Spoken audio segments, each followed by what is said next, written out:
You think Disney cooked up the evil queen from scratch? Nope. That cold stare, regal poise, obsession with beauty, and taste for murder? History had it all first, with a crown, a motive, and a whole lot of blood spilled along the way. The Brothers Grimm were inspired by real historical events, then polished the tale until it glittered. So the story of Snow White, or Sneeuwwitchen, was published by the Brothers Grimm in 1812 in their famous collection of German folktales. So let's rewind to the 6th century. Enter Fredegund of Neustria, a palace made with ambition sharper than a poisoned dagger. She caught the eye of King Chilperic I and quickly became his mistress. Originally, she was a servant to his first wife, Audavara, but she persuaded Chilperic to put Audavara in a convent and divorce her. Problem?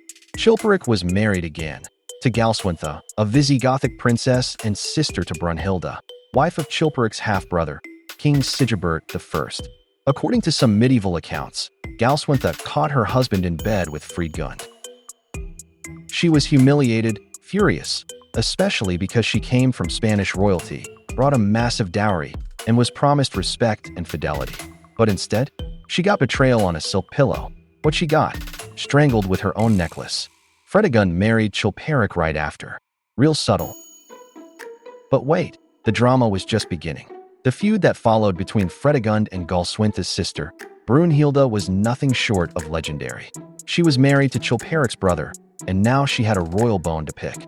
Fredegund and Brunhilda launched one of the nastiest queen versus queen feuds in European history, a decades-long catfight involving multiple kingdoms, assassinations, betrayals, and political chaos.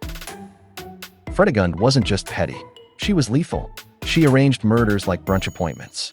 She took out bishops, generals, nobles, even tried to kill her stepson. Meanwhile, Brunhilda went full-blown warrior queen, ruling kingdoms, raising armies, and plotting revenge. And here's where it gets chilling. Fredegund's son, Clotho II, eventually captured Brunhilda in her 60s. And instead of letting her retire peacefully, he tied her to 4 wild horses and had her torn limb from limb in front of his army. Yeah, Disney left that part out. Now about the look? That fierce, sculpted face of Disney's evil queen? Reportedly inspired by the 13th century statue of Jutta von Ballenstedt, a German duchess whose stone gaze is the definition of the first will ruin your life with poise and pearls. And yes, Fredegund's own daughter, Raigunth, wasn't safe either.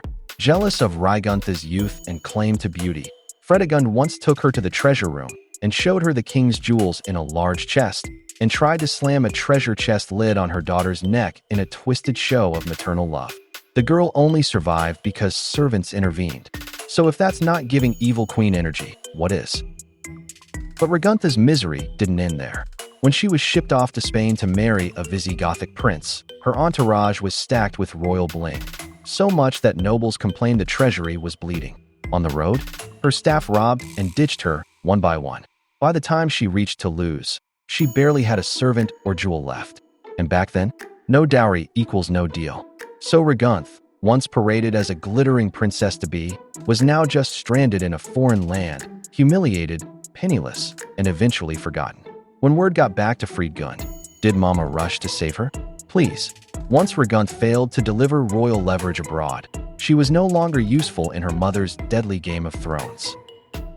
Snow White may have survived the poison apple, but the real queens played a much deadlier game. And trust me, the original story wasn't even half as sweet.